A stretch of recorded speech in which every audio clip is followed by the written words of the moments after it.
Well, welcome back, my friends, to another rousing rendition. Choir Boys Outdoors. This one I'm liking a lot. This is the Bushcrafter E400 from Colonial Knives. Now, if you remember Steve, the owner of Colonial Knives, who's third generation, was on Blade Talk with SCAB and Joe, and I was blown away by his knowledge. And I love history, guys. Colonial Knife is an older knife company. They were founded, I believe, in 1926.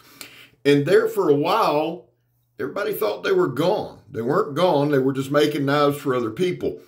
Well, we're going to bring them back and bring them back in a big way.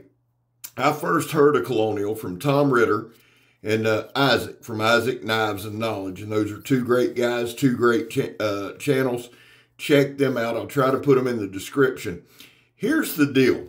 Well, before that, I want to wish a special birthday again to Miss Catherine. Today is her birthday. So, sweetheart, happy birthday. Her and Bobby watched the show. That's her husband.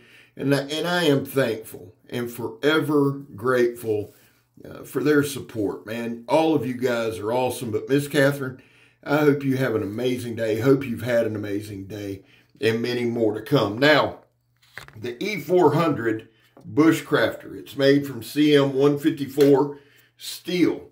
It has micarta handle scales. I'm going to be honest with you. I had a knife that was gifted to me by Kurt. It was a Miller, not a Miller Brothers, but a Miller. It was a custom knife, and it was one of my favorites that I wound up gifting to Carl. I loved it that much, and he loved it, and I thought, well, it was on my mind to do it, so I did. This knife is very similar to that. It has a custom feel to it. It has a tremendous weight, tremendous balance. The sharpness come in at right at a 6.5, somewhere in there 7. But this might be one of the best utilitarian edges I've used. Now, we all know that that's blade shape and edge geometry and all of those things. And they nailed it here. It has kind of a toothy edge. And I'll be honest with you, for what we're going to do in this video, there's Vanna Baldwin right there, knocking it out of the park. For what we're going to do in this video, it's perfect. In fact, I want you to focus more on how it holds up throughout this video. It's got a nice taper. Now, as per usual, I have not pulled the measurements, so as we talk, I'm going to pull them. I started this thing last year where I hold on to the knife as I do the narration. It keeps me a little more connected, that kind of thing. Now, it has a little billboarding on it, Colonial Knife Company, but the other side is ETAG, designed by Abe Elias, manufacturing, I believe they made it as well, Imperial, Providence, Rhode Island, 154 cm, there you go. It's got a distal taper to it. It's just got a very, very aggressive looking blade. I like that a lot. And again, now it weighs in at 13.5 ounces. Little bit of weight, but not super heavy.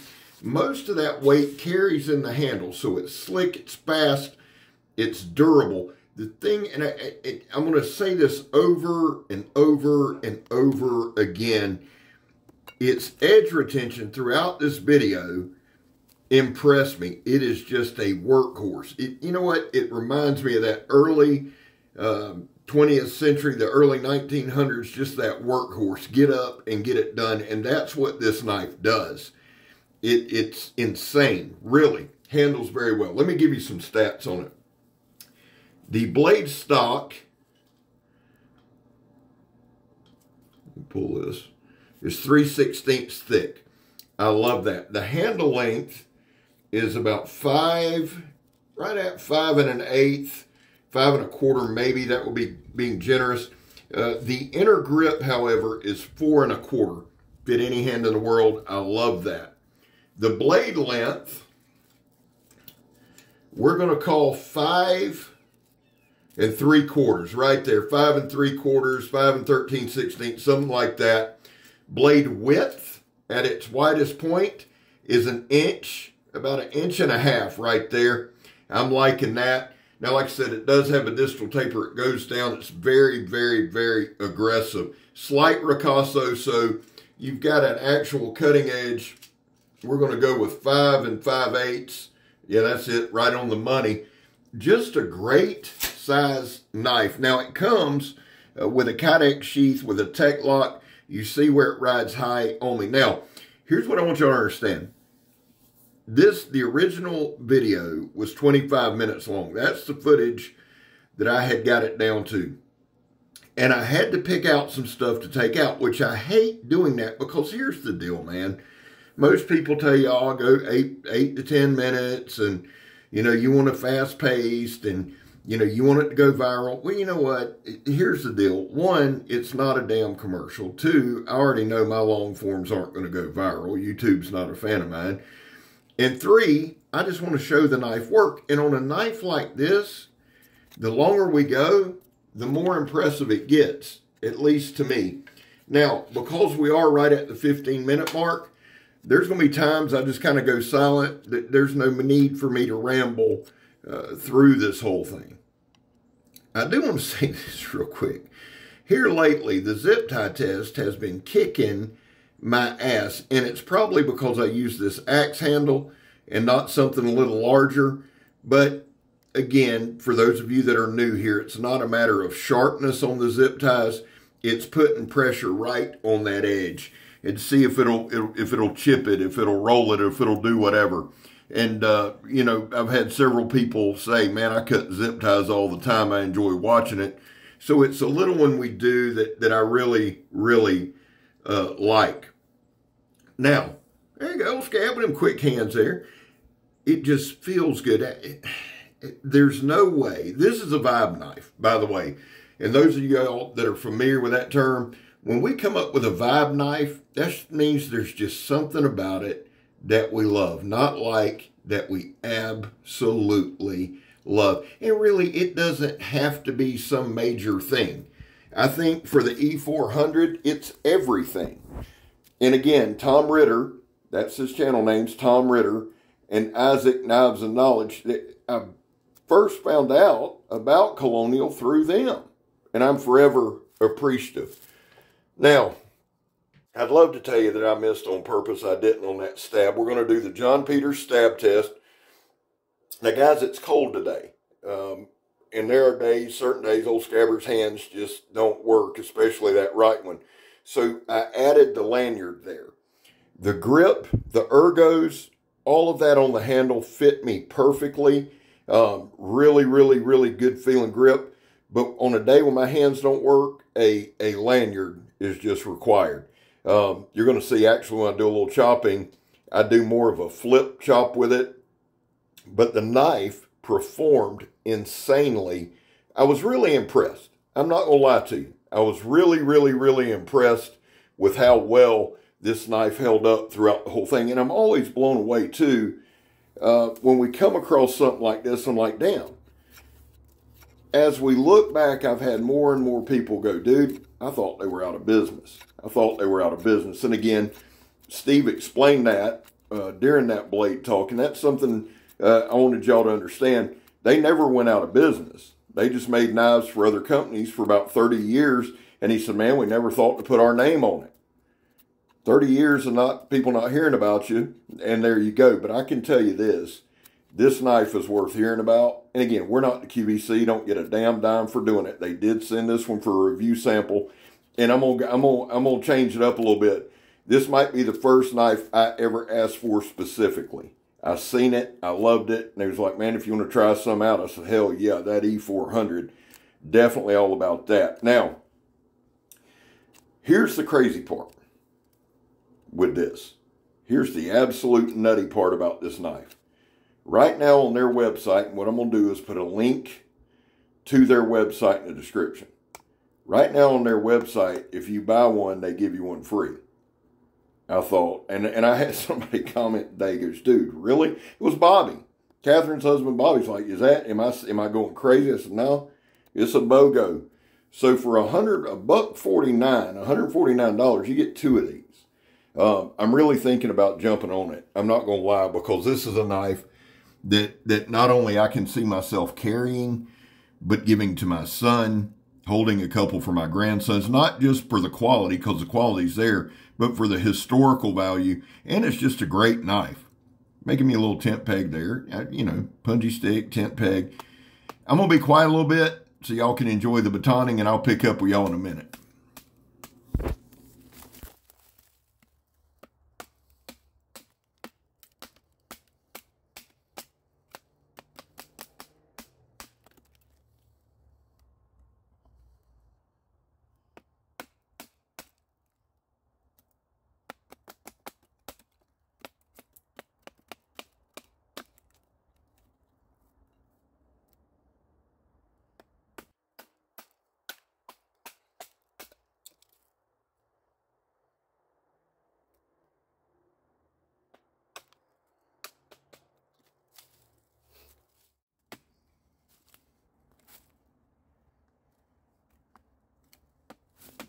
Okay, I got to jump in on this one. I know this log looks green, but it absolutely stomped my ass, son. I think I needed a bigger baton. I think this is about two minutes of batoning, and normally I wouldn't let it run this long, but you can see right there, I'm hitting the knife. We're hitting it into an oak stump. And son, I bet you I fought with that thing. I was cussing under my breath, because here's the deal, guys. While we're going to let the video run and do all that, you do kind of want your segments to move along. You want the knife to do it. This ain't nothing to do with the knife. The knife was doing exactly what it was supposed to do. I swear. And the segment before this was that baton getting cut in two. That's how frustrated I got. And again, sometimes, I could have took this out and I could have put everything perfect in, but that's not real. Where I screwed up here is I'm out of position. Y'all seen the stump fall. I've battled and brawled. Y'all just seen half my baton go flying. But at a point, I'm stubborn, son. There's two kinds of people. There's somebody to try something one time, go, screw this, I'm not doing it. And you don't want that person. Well, the other side of that, there's that person who will just die on the mountain for it, and that's me. There comes a time where you cut off, you get it done, and you come back. Not old scabber. No, sir. We're going to battle through it, no matter how stupid we look. The other part of it is, though, the knife took a hell of a beating, and it came out fine. Now, again, link in the description to their website. These knives are made in the USA. I have another couple of their knives coming for a review, the E400. But look that's just a gorgeous knife. No, there's the baton there.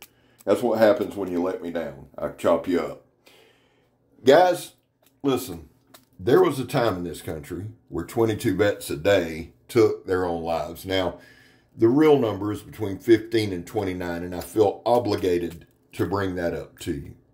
That's why here on this channel, we focus on the number 0, meaning anything over 0 is simply unacceptable. And vets, man, we love you. You have a place here. And there's a lot of you here, and we're very appreciative for you. I back the blue, guys. We go over this daily. The truth is, not everybody does. I understand it. I'm not arguing with you about it. It's just one of my causes. How do you do it, Scabber? Well, I don't break the damn law. Used to, every day. Now I don't, and every now and then I'll screw up. Y'all can see that. And when I do, I accept responsibility. And finally, and this is important, if you are an addict, never quit quitting. And again, first video, if you're new here, those are 3 topics I bring up all the time because they are near and dear to me for various reasons. Now, here's the chopping part. And really, truly, honestly, guys, I had dropped my ring finger, pinky finger, and hell, part of my bird finger off the bottom, and was just doing pop chops, relying on the lanyard. This thing hits over its weight. It really, truly does. I was very impressed across the board with the overall performance of this blade. There's not one thing it's super duper at, but it's really, really good at a whole lot. It held its edge. This part was impressive as anything. So what I'm going to do is get it a hair popping sharp, but I'm going to keep that rough edge on it because this is going to be my workhorse.